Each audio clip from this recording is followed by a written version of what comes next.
তিন ব্যক্তির কাছে দোয়া নিতে কখনো ভুলবেন না। অবশ্যই তিন ব্যক্তির কাছ থেকে দোয়া নিবেন। যখনই আপনি এই তিন ব্যক্তিকে পাবেন সাথে সাথে দোয়া নিবেন। মনে রাখবেন নবীজি সাল্লাল্লাহু আলাইহি ওয়াসাল্লাম নিজে আমাদেরকে জানিয়ে দিয়েছেন, আবু দাউদ শরীফের হাদিস, তিরমিজি শরীফের হাদিস, হযরত আবু হুরায়রা রাদিয়াল্লাহু তাআলা আনহু থেকে বর্ণিত, তিনি আমাদেরকে জানিয়ে দিয়েছেন তিন ব্যক্তির দোয়া আল্লাহ তাআলা ফিরিয়ে দেন না, লা শাক্কা ফিহিন্না, তাদের দোয়াগুলো আল্লাহ তাআলা ফিরিয়ে দেন না। তিন ধরনের ব্যক্তি। নাম্বার 1, এক নাম্বার হচ্ছে মুসাফির ব্যক্তি। যে ব্যক্তি মুসাফির, সফর করে আপনার কাছে এসেছে, সে সফরে অবস্থায় আছে, এই ব্যক্তি হচ্ছে মুসাফির। এই মুসাফির যদি আল্লাহর কাছে দোয়া করে, আল্লাহ তাআলা সাথে সাথে তার দোয়াগুলো অ্যাকসেপ্ট করে নেন, বলেন সুবহানাল্লাহ। এজন্য অনেক সময় আপনাদের এলাকায় বড় বড় ওলামায়ে কেরাম আসেন আলোচনা করার জন্য, আসে নাকি আসে না? যখন তারা আসবে অবশ্যই তাদের কাছ থেকে দোয়া নেবেন, হুজুর আমার জন্য একটু দোয়া করেন, আমার বাচ্চাটার জন্য একটু দোয়া করে দেন। এজন্য তাদের কাছ থেকে দোয়া নেবেন, আল্লাহ তাআলা সেই দোয়াগুলো অ্যাকসেপ্ট করবেন, কবুল করবেন। এজন্য এক নাম্বার হচ্ছে দাওয়াতুল মুসাফির, মুসাফিরের কাছ থেকে দোয়া নিতে কখনো ভুলবেন না। নাম্বার 2, দ্বিতীয় নাম্বার হচ্ছে দাওয়াতুল মাজলুম, যেই ব্যক্তিটা নির্যাতিত হচ্ছে, যেই ব্যক্তিটার উপরে জুলুম করা হচ্ছে, এই ব্যক্তির দোয়াটাও আল্লাহ তাআলা সাথে সাথে অ্যাকসেপ্ট করে নেন, কবুল করে নেন।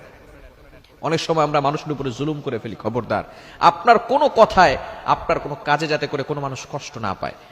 সহিহ মুসলিম শরীফের হাদিস, নবীজি সাল্লাল্লাহু আলাইহি সাল্লাম জানিয়ে দিয়েছেন, আল মুসলিমু মান সালিমাল মুসলিমুনা মিন লিসানিহি ওয়া ইয়াদিহি, প্রকৃত মুসলমান হচ্ছে ওই ব্যক্তি যার হাত এবং মুখ থেকে সকল মুসলমান নিরাপদে থাকে। A true Muslim is a person, প্রকৃত মুসলমান তো ওই ব্যক্তি, those hand and mouth for safe everyone, যার হাত এবং মুখ থেকে সকল মুসলমান নিরাপদে থাকে। সুতরাং যেই ব্যক্তি জুলুম করছেন, ভালো করে শুনে রাখেন, মাজলুম ব্যক্তি যদি আল্লাহর কাছে দোয়া করে সাথে সাথে সেটা কবুল হয়ে যাবে। সুতরাং আপনি যদি দেখেন মাজলুম কেউ হচ্ছে, আপনি তার কাছে দোয়া চাবেন, কেননা সেই ব্যক্তির দোয়া আল্লাহ তাআলা কবুল করবেন। নাম্বার 3, তৃতীয় নাম্বার হচ্ছে মোস্ট ইম্পর্টেন্ট, পিতামাতার দোয়া আল্লাহ তাআলা কখনো ফিরিয়ে দেন না। দাওয়াতুল ওয়ালিদাইন, পিতামাতা যারা আছে তাদের কাছ থেকে দোয়া নিবেন। আমরা পিতামাতার কাছ থেকে দোয়া নিতে চাই না, পিতামাতাকে সালাম পর্যন্ত দিতে চাই না, লজ্জা লাগে, ঠিক কিনা? খবরদার। তিরমিজি শরীফের হাদিস, আবু দাউদ শরীফের 1536 নম্বর হাদিসের ভিতরে নবী সাল্লাল্লাহু আলাইহি ওয়াসাল্লাম জানিয়ে দিয়েছেন যে পিতামাতার দোয়া আল্লাহ তাআলা কবুল করেন। পিতামাতা বদদোয়া দিলেও কবুল হয়ে যায়, দোয়া করলেও কবুল হয়ে যায়। এজন্য পিতামাতার সাথে কখনো খারাপ ব্যবহার করা যাবে, সব সময় পিতামাতার কাছ থেকে দোয়া নিবেন।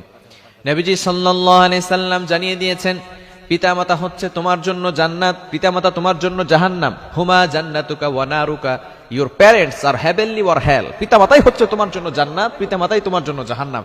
এজন্য পিতামাতার কাছ থেকে দোয়া নিবেন। আপনি দোয়া নিতে কোথায় যাচ্ছেন? কোন পীরের কাছে যাচ্ছেন?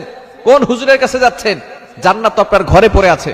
নবী সাল্লাল্লাহু আলাইহি ওয়াসাল্লাম জানিয়ে দিয়েছেন, আল জান্নাতু তাহতা আকদামিল উম্মাহাত, মায়ের পায়ের নিচে আল্লাহ তাআলা সন্তানের জান্নাত রেখে দিয়েছেন। আর আপনি জান্নাত নিতে কোথায় যান? আপনার ঘরের ভিতরে আল্লাহ তাআলা জান্নাত রেখেছেন।